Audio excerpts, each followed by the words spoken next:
Hai salam, hai semua, bersama pakar berkongsi ilmu kita. Kesehatan, kehidupan, inspirasi bersama. Hai salam, kita dengar dan fahami bersama. Hai salam.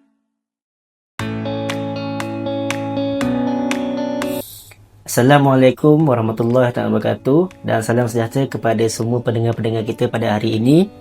Jadi apa khabar semua? Selamat datang ke podcast kami, iaitu podcast yang bertopik kesihatan lah. Jadi alhamdulillah pada episod kali ini kita akan membincangkan satu topik yang sangat dekat dengan masyarakat kita, iaitu anxiety, depression dan stress lah.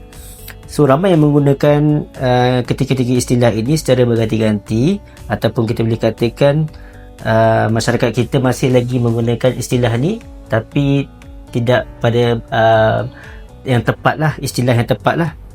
Jadi untuk membantu kita menjelaskan dengan lebih lanjut, bersama kita pada hari ini adalah Dr. Nur Aisyah binti Rusli, pakar klinikal psikologi di Salang Senawar Specialist Hospital. Apa khabar Doktor hari ini? Baik, alhamdulillah. Sihat ya? Ya. Jadi kita bersama dengan Dr. Aisyah akan mengupas dengan lebih lanjut apakah yang dimaksudkan dengan stress, depression dan anxiety. Hai salam.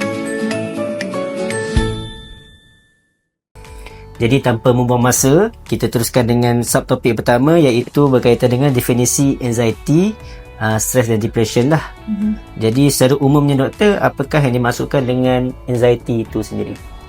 Okey, anxiety, maksud anxiety ni adalah keresahan, kerisauan, iaitu situasi di mana seseorang itu merasa takut, merasa bimbang tentang sesuatu perkara yang tidak berlaku lagi. Kalau untuk memahami dengan lebih lanjut, saya suka explain pada klien yang perasaan anxiety itu seolah-olah kita menakut-nakutkan diri kita sendiri. Sesuatu itu tak berlaku tapi kita dah fikir yang bukan-bukan lah. Jadi bila kita ada rasa cemas, risau, maka berlakulah situasi yang dinamakan anxiety, keresahan ataupun kerisauan itu. Jadi penjelasan yang tepat, ringkas dan padat. Sebab apa? Anxiety ni semua orang akan alami lah, kan doktor, kan? Ya, betul. Jadi dengan definisi ni diharap pendengar-pendengar boleh memahami sedikit tentang definisi. So kita akan go deep lagi lah untuk next question bersama dengan pendengar. Hai salam. Jadi untuk soalan kedua, secara ringkas juga, bagi definisi untuk stres macam mana pula doktor? Okey, stres ini sebenarnya lebih ringan lagi kalau dibandingkan dengan anxiety dan juga depression. Stres ini berlaku yang mana kita rasa tertekan, terbeban dengan sesuatu situasi. Misalnya, katakanlah kita ni tinggal di Senawar, tetapi pejabatnya di KLCC. Jadi kalaulah kita keluar rumah pukul 6.30, kita tak mungkin sampai ke KLCC tu pukul 8. Sebab kita tahu perjalanannya tu yang jauh dan juga traffic jam yang sangat berat lah, sangat heavy. Apa yang perlu kita buat ialah kita merancang perjalanan. Jadi proses stres tu daripada destinasi Senawar nak ke KLCC tu, kita dalam tekanan. So stres ini adalah merujuk kepada situasi tertentu, specific situation yang kita rasa cemas, risau, sehinggalah kita sampai ke destinasi itu dengan selamat, tepat pada masanya. So stress tu akan release. Okey. Situasi je simple, tapi saya rasa ramai juga yang duduk di sini, bekerja di KLCC, kan. Jadi sekarang ni pun terima kasih kepada doktor untuk ringkasan tentang jawapan berkaitan dengan stres. Jadi betul apa doktor cerita tu, kebanyakannya akan lalui fasa stres tu bila, saya rasa kalau lepas pergi kerja ada tugasan baru pula doktor, kan. Dengan bos pula. So betul. datang balik stres tu kan. Jadi stres balik lah, kan. Betul. So saya rasa 24/7 lah kita akan lalui lah. Okey. Hai salam. Jadi sudah memahami sedikit tentang stres. So kita next kepada satu lagi istilah yang saya kadang dengar juga. Biasa saya akan pergi ke sekolah doktor, kan. Ada lah istilah ni, dia cakap dengan kawan dia, kau ni depressed lah. So untuk next soalan ni berkaitan dengan depression. Jadi apakah yang dimasukkan pula dengan depression yang tadi? Okey.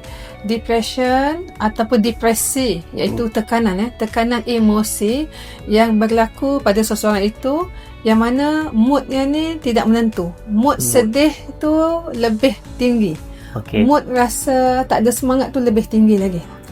Tertekan atas sebab sesuatu Jadi depresi ni adalah tekanan jiwa lah, masalah yang kita hadapi sehingga kita rasa tak ada keseronokan, kita selalu dalam keadaan moody, kita selalu dalam keadaan bersedih, tak ada sedia makan, tidur pun tak nyenyak. So dia punya impact kesan tu lebih dalam lagi kalau dibandingkan dengan anxiety dan stress tadi. Okey. Ya. Jadi boleh saya susun daripada jawapan doktor. Yang pertama tadi stres, sebab saya stres semua akan lalui lah. Kalau hari-hari tu maknanya hari-hari pergi kerja tu stres tu akan berulang lah kan. Okey, tu kita dah faham. Okay, tak apa pendengar, sama-sama kita tengok balik, kita buat revision balik. Okay. So yang kedua, anxiety tadi tu, kebimbangan doktor kata cerita tadi tu kan. Okey, jadi yang kedua depression, yang itu maknanya yang paling bahaya lah. Bahaya sekali, yang paling serius sekali berbandingkan yang dua tadi. Okey, jadi kita dah belajar stress, anxiety, dan paling bahaya adalah depression lah. Okey.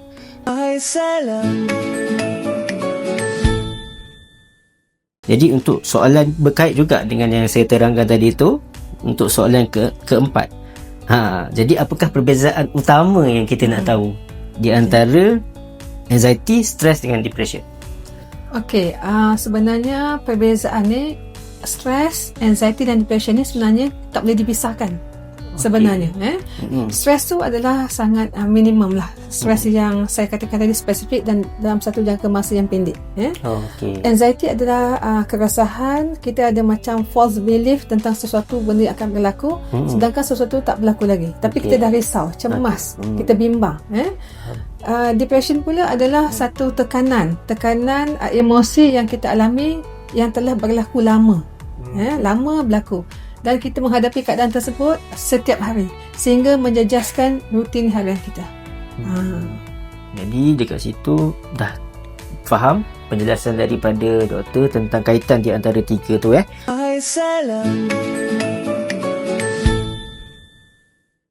Jadi untuk soalan yang seterusnya adalah berkait dengan kita punya masyarakat lah. Jadi untuk soalan yang seterusnya, kenapa pentingnya untuk masyarakat memahami perbezaan-perbezaan ini, doktor? Kenapa penting nak tahu level sama ada kita ni mengalami stress, anxiety ataupun depression sebab adalah untuk kita kenal diri kita sendirilah. Kadang-kadang kita sibuk dengan rutin harian kita, kita tak tahu kita ni sedang stress ke, sedang anxiety ke, sedang depressed. Jadi kalau kita tahu keadaan yang berlaku pada diri kita ni, so kita boleh prepare awal supaya kita punya aktiviti harian tu boleh berjalan dengan baik. Ada orang dia alami stres saja, so mungkin dia punya life tu lebih baik lagi lah. Tetapi untuk orang yang tak tahu dia sedang mengalami anxiety, yang mana dia mungkin perlukan rawatan, dia perlu bukan sekadar untuk think positif saja, dia mungkin memerlukan rawatan dan mungkin juga sehingga terpaksa mengambil ubat. Jadi perbezaan ini kita kena tahu supaya kita aware dengan keperluan tubuh badan kita, terutamanya dari sudut kesihatan mental lah. Kita biasa dia dikatakan berjumpa dengan doktor sebab demam, sakit perut dan sebagainya, tapi kita lupa doktor psikologi sangat penting untuk merawat emosi kita. Jadi peranan psikologi itu sama penting dengan peranan medical doctor. Jadi bila kita rasa tak sihat emosinya, itu yang kita perlu kepada psikologis tu. That's why kita kena tahu sama ada kita ni dalam tekanan ke, atau anxiety ataupun stress. Jadi terima kasih doktor bagi nasihat directly kepada penonton kita. Betul lah apa yang doktor kata tu. Bila masyarakat kita dah ada education, dah ada satu kesedaran tentang bahayanya anxiety, depression ataupun stress ni, jika kita tak merawatnya, maka lama-kelamaan kita tak tahu dia punya ubat lah. Jadi jumpalah dengan pakar kami di sini, iaitu pakar Dr. Aisyah, klinikal psikologis, supaya setiap penyakit kita tu akan ada ubatnya lah, kan?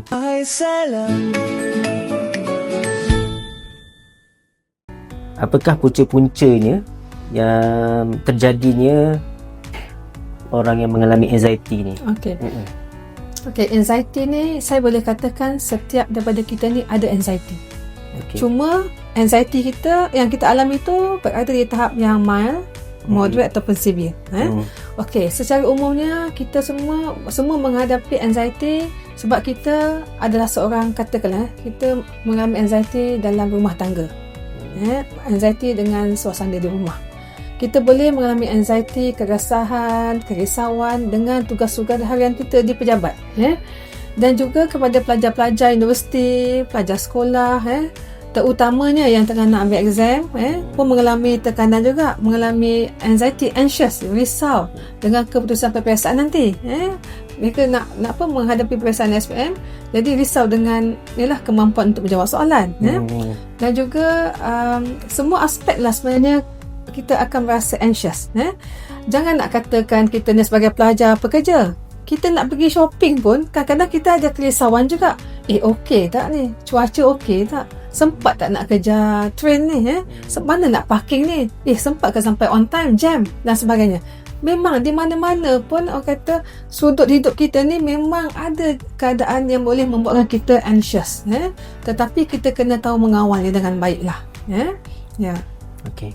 Ya, untuk anxiety tu macam doktor dah terangkan tadi tu, key pointnya adalah bagaimana kita nak mengawalnya dengan baik. Okey.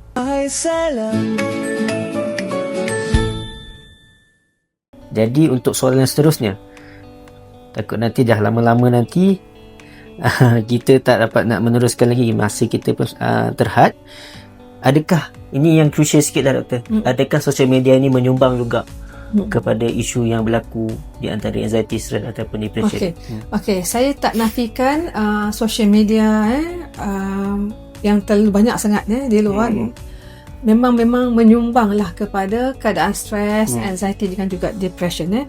Sebab saya selalu deal dengan klien-klien saya usia kanak-kanak, remaja, dewasa dan warga emas sekalipun. Mereka mengatakan social media ni salah satu perkara yang menyumbang kepada keresahan dia. Sebab apa? Kalau kita tengok dalam kehidupan kita harian kan, apa yang kita lihat dalam social media, kat telefon kita, ke tab dan sebagainya kan, saya percaya 90% adalah tentang orang lain. Bukan pasal kita pun, bukan pasal keluarga kita pun.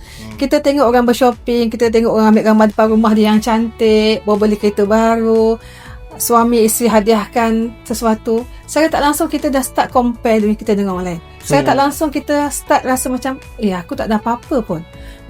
Jealousy di situ. Saya tak langsung kita pun rasa anxious.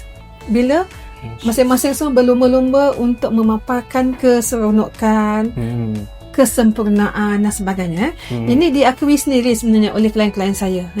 Klien remaja saya yang sekolah menengah, dia kata, doktor, saya kadang-kadang jealous lah. Dia kata, saya kena jealous, saya stres tengok kawan-kawan ni, dia orang pergi melancong jauh-jauh, kita orang pergi dekat-dekat sini je. Itu pun dia boleh stres. Okay? Yang belum lagi yang dewasa.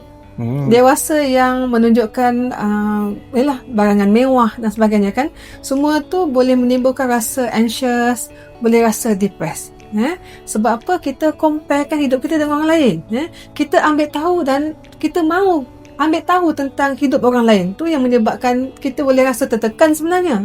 Dan saya ada juga klien yang mana dia kata, doktor, 3 bulan ni saya memang buang semua apps, Facebook ke TikTok semua. Saya tak tahu apa yang berlaku, doktor. Uninstall dah terus. Ya, saya uninstall semuanya.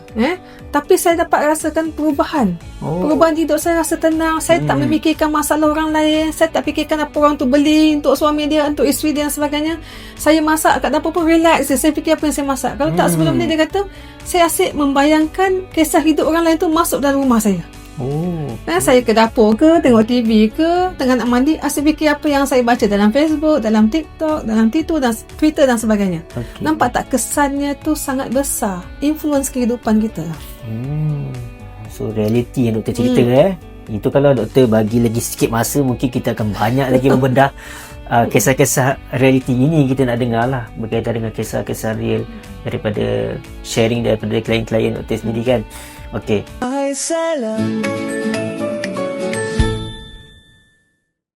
berbalik kepada tadi tu, doktor mungkin dah mention tadi, mungkin dia mungkin seorang suri rumah, seorang wanita lah. Ya. Jadi apa pula di antara lelaki dengan wanita tu, bagaimana dia punya risiko dia lah.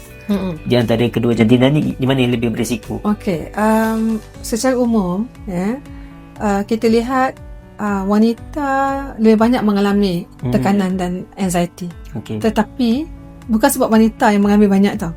Kerana kalau kita tengok Punca wanita ini memang dia akan datang. Okey. Dia akan datang untuk berjumpa dengan pakar. Oh. Lelaki tak. Lelaki lebih banyak macam mungkin berjumpa dengan kawan kan, menyelesaikan sendiri ke kan masalah dia kan, bukan bermakna lelaki tak ada masalah. Ya. Okey, dalam kerja court saya pun kelainan lelaki lebih ramai daripada kelainan perempuan sebenarnya. Okey, itu menarik. Itulah dia, tekanan dia lebih tinggi sebenarnya. Tapi apa saya nak katakan, dunia hari ini, dan saya praktis dah lama lah, saya tengok balance lelaki perempuan sama. Cuma siapa yang berani tampil ke hadapan, jumpa dengan pakar untuk bercakap pasal isu tekanan, anxiety diorang. Malah saya ramai juga klien lelaki yang menangis depan saya. Dan maknanya kita dalam sesi tu, kita macam sebagai pakar psikologi kan, saya kata dengan klien, okey, menangis bukan satu kelemahan. Kadang-kadang, maaf doktor, kan saya menangis, saya segan. It's okay, lelaki take your time. Yang untuk yang lelaki, kan dia yang perempuan memang biasalah. Jadi tisu tu memang sentiasa ada dalam bilik saya tu kan, berkotak berganti-ganti kan. Jadi lelaki atau perempuan sama sahaja, tetapi biasanya kita tengok perempuan berani pergi berjumpa dengan pakar berbanding lelaki. Tapi saya percaya pada hari ini, dan saya sendiri pun makin ramai dapat klien lelaki yang datang berjumpa untuk dibantulah dalam proses terapi dan kaunseling. Okey, so menariklah. Dari segi penceritaan doktor, dia dah sampai ke level atas sikit tu, dah sampai ke court tadi tu kan. Maknanya bukan biasa-biasa lah untuk Dr. Aisyah nak menceritakan dari segi pengalaman ataupun berpuluh tahun dalam bidang psikologis bersama beribu klien doktor. Jadi dekat sini dia dah hampir masak lah dari segi isu-isu masalah yang dihadapi oleh sama ada lelaki atau perempuan lah. Okey, jadi maknanya kesimpulan dia sama sahaja, cuma ni dari segi dia punya kecenderungan nak bercerita tu berbeza sikit lah.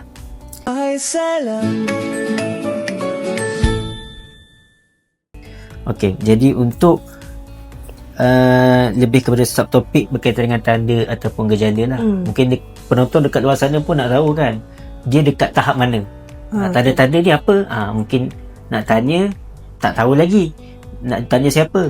Okey, jadi doktor akan terangkan apakah tanda-tanda seseorang tu mengalami anxiety. Okey, tanda-tanda seseorang itu mengalami anxiety ialah yang pertama sekali, bila dia sering rasa berdebar, tangan menggigil. Okey, mungkin masa tu dia berada dalam situasi yang lebih spesifik lagi, dalam mesyuarat katakan. Okey. Dia nak kena bercakap dan sebagainya kan, so dia rasa anxious lah. Okey. Ada juga yang mengalami gangguan tidur, susah nak tidur sebab memikirkan masalah yang terlalu banyak. Bila kita banyak berfikir tentang kerja, tentang sekolah, tentang pasangan, jadi otak kita ni bergerak atau bekerja. Jadi manalah kita nak lelap. Bila nak tidur sebenarnya kita kena lebih relax dan tenang, barulah kita boleh tidur. Tetapi kalau masa tu lah kita tengah heavy memikirkan sesuatu tu, otak kita tu kan, jadi memang susahlah nak tidur. Ada juga yang hilang selera makan, susah nak makan, macam rasa kata apa, sentiasa kenyang saja, sebab terlalu risau yang melampau sangat. Dia sampai itu kita boleh lihat orang yang mengalami anxiety ni, dia mungkin dia tak berminat untuk nak berkawan, dia suka sorang-sorang sebab dia rasa anxious, dia banyak berfikir. Itu antara faktornya jugalah. Dan faktor ni pun sebenarnya overlap juga dengan keadaan depression. Cuma depression tu dia lebih deep lagi, emosi sedih, kecewa tu lebih dalam lagi. Yang anxiety ni lebih kepada physical punya simptom, berdebar, trembling hands, kadang susah nak nafas, rasa panik, getar sikit badan kan. Tapi depresi dia pergi lebih dalam, dia bawa simptom anxiety sekali masuk ke dalam mood yang lebih low mood lah. Macam tu. Okey, so saya dah faham. Saya dah faham tak? Okey, penonton pun mungkin dah faham juga, sama-sama kita belajar sebab mungkin ada pernah kita mengalami situasi tu kan, ataupun kawan-kawan ada bercerita situasi yang sama dan kita tengok orang lain pun ada situasi sama, kita belajar dan kita boleh share dengan kawan-kawan jugalah. So perkara ni tidak boleh diselesaikan jika kita tak jumpa dengan pakar psikologis. Okey, so kat sini kita boleh datang jumpalah. Hai salam. Okey, baik. Untuk penonton-penonton semua, kita dah dengar berkaitan dengan anxiety. So kita balik kepada stres lah. Kemungkinan stres ni ramai alami, tetapi dia tidak pasti cara untuk menguruskan stres tu dengan betul. Mungkin doktor boleh share sikit langkah untuk mengatasinya. Okey, stres ni kan macam saya sebut tadi, dia berkenaan dengan specific situation yang kita alami menyebabkan kita alami stres kan. Okey, katakanlah saya suka untuk berikan jawapan ni dalam bentuk contoh lah. Katakanlah kita ni seorang pelajar pelajar yang bakal memiliki peperiksaan. Okey, kita dah tahu kita akan menghadapi peperiksaan yang besar. Takkanlah kita nak tunggu 3 bulan baru kita nak belajar, sedangkan bab tingkatan 4, tingkatan 5 contohnya terlalu banyak sangat. Jadi sebaik-baiknya kita kena merancang awal supaya stress level kita tu turun sikit. Kita dah dapat tingkatan 4 tu, kita dah buat nota, kita dah buat tuition, kita dah organise betul-betul. Tingkatan 4 bukannya tahun honeymoon. Kalau zaman saya dulu dia kata tingkatan 4 tu tahun honeymoon. Dia cakap seronoknya kan, tak belajar. Sama tapi sebenarnya jangan amalkan begitu. Because kalau kita tengok silibus terlalu banyak dalam subjek, tengok sejarahnya tingkatan 4, tingkatan 5 terlalu banyak babnya kan. Jadi daripada sekarang ni, untuk terutama tingkatan 4 daripada tahun ni tingkatan 4 ni buat nota siap-siap supaya persediaan kita menuju ke SPM tahun depan tu lebih teratur dan lebih relax lagi, lebih tenang, semua dah ada dalam tangan. Itu untuk yang pelajar. Okey, untuk pekerja, saya kasih contoh dari pasal perjalanan. Kita rancanglah lebih awal. Tinggal di Senawang, kerjanya di KLCC, kita plan perjalanannya, nak singgah solat sebagainya, nak breakfast sebagainya, keluar lebih awal lagi. Supaya kita tak cemas, kita boleh bawa kereta dengan tenang, kita selamat sampai. Cuba bayangkan kalaulah kita terkocok-kocok kan, bertolak daripada Senawang ke KLCC, sampai cukup-cukup masa saja nak parking dan sebagainya, so badan kita letih, kita berpeluh, jantung kita akan laju. Jadi kita nak masuk mesyuarat, kita kena prepare dan sebagainya. Alangkah bagusnya kalau kita merancang awal perjalanan tu supaya kita dapat sampai destinasi dengan tenang, dengan happy. Produktiviti kerja pada itu memang boleh dapat dihasilkan dengan baiklah. Okey, yang lain stres. Okey, tak dinafikan ramai juga macam klien-klien saya kan, dia menjaga anak autism, jaga anak yang low IQ, menjaga anak yang ADHD. Cubalah kita ni bergilir-gilir dengan keluarga kita. Kita minta bantuan mungkin dengan pasangan, dengan ahli keluarga kita, adik-beradik kita, atau kita upah penjaga, pengasuh yang boleh menggantikan sekejap kita untuk ada masa bertenang. Kita perlu jaga self-care kita. Kalau tidak, kita akan sentiasa dalam keadaan stres. Bila dah stres, kita akan mulalah mengeluh dan sebagainya, dan mungkin di luar pertimbangan mungkin kita marah anak yang OKU ni dan sebagainya lah.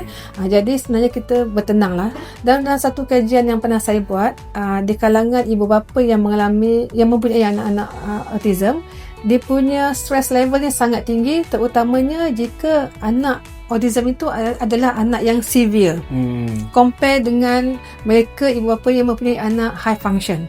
High function ni agak mudah dijaga sebab lebih independent, pandai cari makan sendiri, tahu pergi mandi, pakai baju sebagainya. Tapi yang severe ni kita kena tengok dia 24 jam, 24/7 lah kita katakan. Jadi stress level yang sangat tinggi. Jadi pun begitu, kita perlukan juga support system yang lain. Memanglah kita ibu, kita bapa nak buat semuanya untuk anak. Tetapi kita kena ingat kita ni bukan mesin. Badan kita ni ada sakitnya. Kesihatan mental pun nak kena jaga juga. Kita keluar sekejap untuk bertenang kan, dan kembali menyambung tugas kita lah sebagai ibu atau bapa lah kepada anak-anak yang autism ataupun lain-lain OKU tadi. Okay. So daripada jawapan doktor dah merangkumi keseluruhan support system pun doktor dah jawab. Kemudian untuk menguruskan masa, doktor banyak ambil contoh berkaitan dengan yang bekerja di KL duduk di Seremban. Betul doktor? Ramai yang mengalami macam tu. Jadi kos sara hidup semua berkait jugalah. Jadi dekat sini kita dah dapat menyelesaikan beberapa topik. Kita dah cover topik berkaitan dengan apakah itu anxiety, stress dengan depression. Kemudian doktor pun dah menjawab bagaimana maksud di sebalik ketiga-tiganya itu.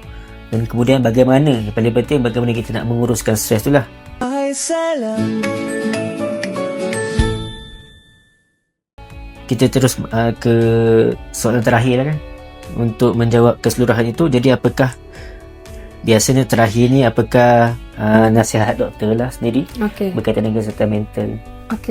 Pada saya kan, saya melihat orang yang mengalami stres, terutamanya anxiety dan depression, terutama yang dua tu, orang ini kurang sayang diri dia sendiri. Kurang sayang. Kita jarang mengatakan I love me, I love myself. Kan? Kalau kita sayang, kita akan make sure mental kita, emosi kita dalam keadaan tenang. Dan kita tapis semua benda yang datang masuk dalam hidup kita ni. Orang nak mengumpat ke, orang toksik ke apa, kita tapis. Atau social media yang macam-macam dalam tu pun kita tapis, daripada melekat dalam otak kita, melekat dalam hati kita. So kita kena sebenarnya belajar membina satu penapis lah untuk emosi kita ni, kognitif kita ni, supaya kita tak terjebak dengan benda-benda yang boleh mengganggu kita punya fokus dalam kehidupan kita. Saya percaya semua orang ada tanggungjawab sebagai pekerja, sebagai pasangan, sebagai ibu bapa, sebagai anak menantu dan sebagainya, sebagai komuniti dalam masyarakat kita, ahli komuniti dalam masyarakat. Jadi kita buat peranan kita sebaik mungkin, buat dengan baik, dan kalau boleh kita avoid benda-benda yang boleh mendatangkan tekanan dalam hidup kita, yang boleh memberikan menjadikan kita mengalami keadaan anxiety ataupun stres ni. Kita boleh buat sebenarnya. Sebab itu saya percaya kebanyakan klien saya kata stress, anxiety, depression ni boleh disembuhkan. Tapi ramai orang tak percaya boleh disembuhkan, sebab sebenarnya berbalik kepada kita punya mindset dan tindakan kita. Dan pada mereka yang mungkin dalam keadaan macam aku rasa aku tertekan, aku rasa macam aku ada anxiety atau panik, sekarang ni lah kena bertindak, jumpa dengan pakar sebelum keadaan lebih worse lagi. Memang mungkin ada di kalangan anda yang suka post tentang emosi dekat social media kan, dan mengharapkan banyak feedback kat situ. Tapi tak semestinya feedback tu semua boleh membantu kita sebenarnya. Sebab anxiety, depression, stress yang dialami tu perlu dilihat secara teliti, secara individu. Walaupun semua stress benda yang sama, jam, tapi masing-masing punya kisah tu berbeza sebenarnya, tak sama. Jadi nasihat saya yang terakhir sekali adalah, kalau rasa dah tak mampu untuk uruskan emosi, datanglah berjumpa dengan pakar. Jangan. Terakhir tu kita nak dengar, iaitu bila kita dah, burden kita dah berat, kita dah rasa depression, stress, anxiety tu simptomnya ada, tanyalah kepada pakar. Maknanya kita akan dapat meluahkan secara detail, one-to-one kepada pakar kita lah. Itu Dr. Aisyah. Jadi terima kasih Dr. Aisyah kerana bersama dengan kami pada hari ini dalam talk kita, iaitu podcast kesihatan. Jadi kita akan berjumpa lagi dengan podcast-podcast yang lain pada masa yang akan datang. Sekian, terima kasih. Assalamualaikum. Bye-bye.